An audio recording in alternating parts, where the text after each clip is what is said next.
ചെന്നൈക്ക് അതായത് ചെന്നൈയുടെ മോശം എന്താണെന്ന് വെച്ച് കഴിഞ്ഞാൽ ഇപ്പോൾ സ്റ്റീഫൻ ഫ്ലെമിങ്ങിൻ്റെ പ്ലാനിങ് ആണോ അതോ ഋതുരാജിൻ്റെ ക്യാപ്റ്റൻസി ആണോ എന്താണ് സ്കൗട്ടിംഗ് ആണോ എന്താണ് മോശം എന്നാണ് നമ്മൾ തപ്പിപ്പോകേണ്ടത്. പോസിറ്റീവ് നോക്കുകയാണെങ്കിൽ ഇപ്പോൾ വളരെ കുറച്ച് പോസിറ്റീവുകൾ നമുക്ക് അതിനകത്ത് കാണാനുള്ളൂ. സർഫ്രാസ് ഉറപ്പായിട്ടും, കാരണം സർഫ്രാസിനെ ഒരുപാട് നാളുകൾക്ക് ശേഷം IPL ടീം സൈൻ ചെയ്യാണ്. അദ്ദേഹം രണ്ടാം ജന്മത്തിന് ദൈവത്തിന് നന്ദി എന്ന് പറഞ്ഞിട്ടാണ് അന്ന് അദ്ദേഹം ഒരു പോസ്റ്റ് ഇടുന്നത്. വെറും 75 ലക്ഷത്തിന് മാത്രമാണ് സർഫ്രാസിൻ്റെ ടീം എടുത്തത്. അത് ഒരു 7.5 കോടിക്കുള്ള മുതൽ അദ്ദേഹം കാണിക്കുന്നുണ്ട്. കഴിഞ്ഞ 3 മത്സരത്തിലും ചെന്നൈക്ക് വേണ്ടി തിളങ്ങിയ ഏകതാരം അദ്ദേഹമാണ്. ഒപ്പം തന്നെ ജാമി ഓവർട്ടാണ്. അദ്ദേഹം ആദ്യ മത്സരത്തിൽ വരുന്നു, ചെന്നൈയെ നാണക്കേട് ഒഴിവാക്കി 100 മുകളിലൊരു സ്കോറിലേക്ക് എത്തിക്കുന്നു. രണ്ടാമത്തെ മത്സരത്തിൽ അദ്ദേഹം എവിടെ ഒന്നും പോലും ആർക്കറിയില്ല, അദ്ദേഹത്തിനെ കളിപ്പിക്കുന്നില്ല. മൂന്നാമത്തെ മത്സരത്തിൽ വീണ്ടും വരുന്നു. പിന്നെ ചെന്നൈയുടെ വിദേശ പ്ലാനുകൾ, വിദേശ താരങ്ങൾ ഉൾക്കൊള്ളിക്കുന്നത്, ആദ്യത്തെ മത്സരത്തിൽ ഫോറിൻ കോട്ട കംപ്ലീറ്റ് ചെയ്യുന്നു.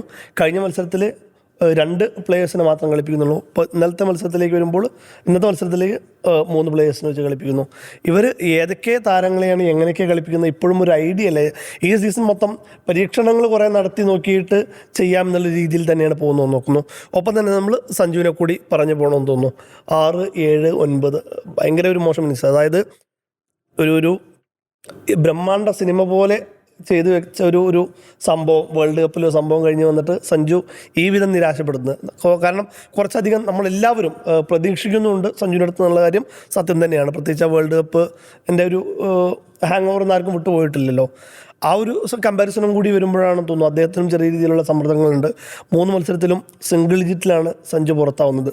ആ 3 മത്സരത്തിലും പുറത്തായ രീതിയും വളരെ മോശം തന്നെയാണ്. ഒന്ന് ഫസ്റ്റ് ബൗൾഡ് ആവുന്നു, പിന്നീട് എഡ്ജായിട്ട് ഒന്ന് വിക്കറ്റ് കീപ്പർ, പഞ്ചാബിനെതിരെ വിക്കറ്റ് കീപ്പറാണ് പിടിക്കുന്നത്, ഇവിടെ സ്ലിപ്പിൽ ദൈവത്തെ പിടിക്കുന്നു. അതും ഒരു ഫുഡ് മൂവ്മെൻറ്റും ഇല്ലാതെ തന്നെ അദ്ദേഹം ഡ്രൈവ് ചെയ്യുന്നത്, അങ്ങനെ എഡ്ജ് എടുത്ത് വിക്കറ്റ് പോകുന്നൊരു കാഴ്ച, അത് നിരാശ നൽകുന്നതാണ്. RCBയുടെ വലിയ വിജയത്തിൽ വലിയ സന്തോഷമുണ്ടെങ്കിലും സഞ്ജു ഈ വിധം നിരാശ നൽകുന്നതിൽ ചെറിയൊരു വിഷമം കൂടിയുണ്ട്.